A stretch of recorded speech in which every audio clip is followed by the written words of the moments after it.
આ દુનિયાનો ખંપીધર ગમે એવો બાપ હોય ને 2 જ વખત રડે. એક એને દીકરો એના ઘરમાંથી વૃદ્ધાવસ્થાએ કાઢી મૂકે, દીકરો તર છોડે ત્યારે, અને બીજું કે દીકરી ઘરને છોડે ને ત્યારે.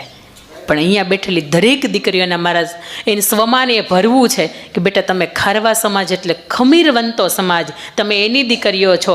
અને મહાપુરુષોએ કહ્યું છે કે કદાચ આ દેશનો પુરુષ છે ને પોતાનો રસ્તો ભૂલશે ને તો હજી એ ચાલશે, પણ આ દેશની સ્ત્રી, આ દેશની વીરાંગનાઓ પોતાનો રસ્તો ભૂલીને તો આખા હિન્દુસ્તાનનો નકશો ભૂસાઈ જશે. એટલે દીકરીનો જન્મ થાય ત્યારથી લઈને દીકરીના ઘરે એક બીજા સંતાનનો જન્મ થાય અને દીકરી અલગ અલગ અવસ્થાઓમાંથી પસાર થાય ને, એ દરેક અવસ્થાને મારે ખુમારી ભર્યા એક નવા જે આપણે સત્ય ઘટનાઓ બની ગઈ છે. અમુક વાત એવી છે કે જે તાજેતરની છે, અમુક વાત એવી છે કે જે ઇતિહાસની છે, પણ નારી રત્નોની ખાસ મારે વાત છે ને એ આપની સમક્ષ મૂકવી છે કે આપણા હૃદયની અંદર અંકિતાબેન મુલાણી જીવનમાં ફરીથી અહીંયા આવે કે ન આવે, પણ તમારા હૃદયની અંદર એક ખુમારી ભરીને જાઓ કે ખબર પડે કે આપણાથી આમ ન જ કરાય.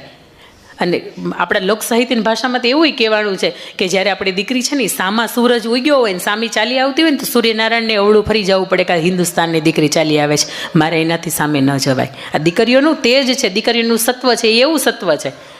પણ અહીંયા ખાસ મારા માતાઓ બહેનો બેઠી છે ત્યારે એમ કેવું છે ઘણી દીકરીઓ એવું કે આપણે મેકઅપ કરીએ તો જ સારા લાગીએ, પણ પુરુષો બિચારા મરી જાય બિલ ભરી ભરીને. પણ એ બહેનોને, એ દીકરીઓને મારે ખાસ કહેવું છે કે બેટા આપણે બે સ્ત્રી દુનિયાની સુંદર લાગતી હોય, એક એવી સ્ત્રી કે પોતાના ઘર પરિવારને પ્રેમ આપી શકે અને સામે પ્રેમ પામી શકે, એ સંતાનોની સેવા કરી શકે અને વૃદ્ધાવસ્થાએ સંતાનોની પ્રેમ, એનો સંતાન, એનો સ્નેહ છે એ પામી શકે. આવી સ્ત્રી છે એ સુંદર લાગતી હોય, એને મેકઅપની જરૂર ન પડે. અને બીજી એવી સ્ત્રી કે જેનું અંદરનું સત્વ છે, જેનું ચરિત્ર છે ને એ ઉજળું હોય, જેનું ચરિત્ર ઉજળું હોય ને સ્ત્રીના ચહેરા ઉપર રીતસરનું તમને દેખાય આવે. તમે જોયું હશે કે જે સત્સંગી બહેનો હશે ને એના ચહેરાના તેજ છે ને બહુ અનોખા હોય. કારણ એને તો રૂપનો ત્યાગ કરીને દીક્ષા લીધી હોય, તેમ છતાંય તેના રૂપ દેખાય આવે એનું કારણ એ છે કે એની અંદરનું બ્રહ્મચર્ય છે ને એ જીવતું હોય, એની અંદરનું સત્વ છે ને એ જીવતું હોય. દિલ ઉપર એક વખત હાથ રાખીને જજો. અને લગ્ન થતા ને તો અહીંયા લગભગ બહેનો દીકરીઓ બેઠા હશે ને એને ખબર હશે કે પહેલી વખત જ્યારે હસ્તમેળાપમાં દીકરીઓનો હાથ સોંપવામાં આવે ને ત્યારે હાથ ધ્રુજતો હોય. એનું કારણ શું જાણો છો? એનું કારણ માત્ર એક એવું છે કે આજ સુધીના 20, 22, 25 વર્ષની બાપને આંગણે થઈ, 20 વર્ષની, તમારે તો 18, 20 તો માંડ થઈ છે. 18 વર્ષે ખાલી ગવર્મેન્ટ આપણને મત આપવાનો અધિકાર આપે છે, આપણને લગ્ન કરવા માટેનો અધિકાર નથી આપતા.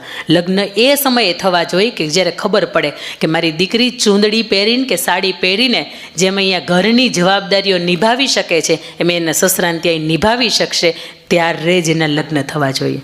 18 વર્ષની થઈ ગઈ કે 19 વર્ષની થઈ ગઈ અને આપણે આપણી દીકરીઓને લગ્ન કરી નાખીએ અને પછી એ દીકરી આપણી સામું બોલી ગઈ, દીકરી સાસુના મેણા ટેણા સાંભળી ન શકી, દીકરી જેઠાણીનું કંઈ ન સાંભળી શકી, દીકરીને કેમ બોલવું કેમ નહીં.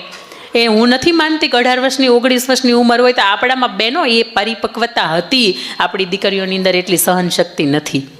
અને સહનશક્તિ નથી ને એટલા માટે હું માનું છું કે એક વખત ગાંઠ બાંધજો, મારી દીકરીના 20 વર્ષ પહેલાં તો લગ્ન નહીં જ થવા દો. અને તમે એમ કહો કે ઘરના પુરુષને કે 20 વર્ષની દીકરીને ભલે સગપણ નક્કી કરી નાખો, પણ ઘરને આંગણેથી જ્યારે મંડપ પહોંચીને એ દીકરી વળવી જોઈએ ને ત્યારે 20 વર્ષની તો ઉંમર થવી જ જોઈએ. ખાસ એટલા માટે હું કહું છું કે 20 વર્ષની ઉંમર હોય ને એ થોડીક પરિપક્વતાની ઉંમર હોય કે સાસુ કદાચ એમ કહી દે કે તારે આમ નથી કરવાનું તો એને લાગી ન આવે, એને એમ ન વિચાર આવે કે આ તો બધા મારે હવે આપઘાત કરી લેવો જોઈએ, મરી જવું જોઈએ, એમ સમજાય છે? આ ઉંમર છે ને એ એટલા માટે મહત્ત્વની છે. બાકી તમે 15 વર્ષની ઉંમરે લગ્ન કરી નાખો ના નથી, પણ પહેલાં બિચારા જેટલા પણ આપણા યુગ પુરુષો થઈ ગયા, બાળ ગંગાધર રાવ તિલક કે જેણે બેટી દૂધમાંથી બચાવો, બેટીનો જન્મ થતો ને મારી નાખતા, સતી પ્રથા હતી, એના પછી કે પુનઃવિવાહ લગ્ન હતા, એના પછી કે બાળ વિવાહ લગ્ન હતા. આ બધા રૂઢિચુસ્ત એક સમાજના એક નિયમો હતા. અને તમને કદાચ એમ થાય કે 18 વર્ષની દીકરી થઈ ગઈ ને આપણે સાસરે વળાવી દઈએ કે આપણે જવાબદારીમાંથી છૂટા, યાદ રાખજો બહેનો કે ડબલ જવાબદારી છે તમારી. કારણ કે 1-2 વર્ષ ખમી જવા હાટુથી દીકરીની થોડીક પરિપક્વતા આવશે, એની બુદ્ધિ કામ કરતાં શીખશે કે મારી મા મને રોકે ટોકે છે, મારી સાસુ ટોકે, એમાં કાંઈ નવાઈ નહીં. આ તો 18 વર્ષની ઉંમર એટલે આપણે લાડકોડમાં જ રાખ્યા હોય, કોઈ દી કંઈ ખીજવાનું તો આવતા જ ન હોય. એમાંય તે એ સમયની અંદર આપણે જ્યારે દીકરીના વિવાહ કે સગપણ નક્કી કરતા હોય ત્યારે હું નથી માનતી કે ખરેખર એ સાસરે રહી શકવામાં, એને સાડી પહેરતા આવડતી હોય એનો મતલબ એવો બિલકુલ નથી કે સાસરે જઈને સાડી પહેર્યા પછીની જેટલી જવાબદારીઓ હોય ને એ પણ એને નિભાવતા આવડે. એના માટે અમુક ઉંમરની જરૂરિયાત છે. અને આજે આવા સેમિનાર મને કદાચ ત્યાંથી અહીંયા બોલાવવામાં આવે તો એનું કારણ એ જ હોય કે તમને જાહેરમાં હું કહી શકું કે દીકરીના નાનપણથી તો લગ્ન ન જ કરો. આપણા કદાચ ભલે થઈ ગયા એ સમયે કદાચ થોડીક અણસમજ હતી કે કદાચ આપણે 2, 4, 5 ભાઈ બહેનો હતા કે સાથે મોટા ભાઈના કે મોટા બહેનના થતા આપણે થઈ ગયા. પણ આજની બહેનો છે એને મારે ખાસ કહેવું છે કે આજના ભાઈઓ તો કદાચ અહીંયા નથી, અને તમે કદાચ ભાઈઓને એમ કહો કે દીકરીને 2 વર્ષ ખમી જાઓ ને તો ભાઈઓ હું નથી માનતી કે ના પાડે, અને ના પાડતા હોય એને કહેજો મની મારી યાર વાત કરે. પણ જ્યાં સુધી દીકરી 19-20 નથી વટાવતી ત્યાં સુધી એક નક્કી કરજો કે મારી દીકરીના લગ્ન નહીં જ કરું.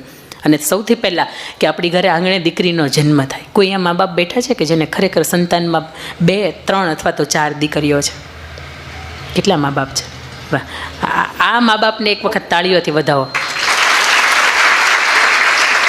મેં સાહેબ ઘણા એવા ફંક્શન જોયા છે કે જે ગામની અંદર 2 અથવા તો 2 થી વધારે દીકરીઓના મા બાપ હોય ને એના મંચ ઉપર જાહેરમાં સન્માન કરવામાં આવે છે. એટલા માટે કે આ સમાજ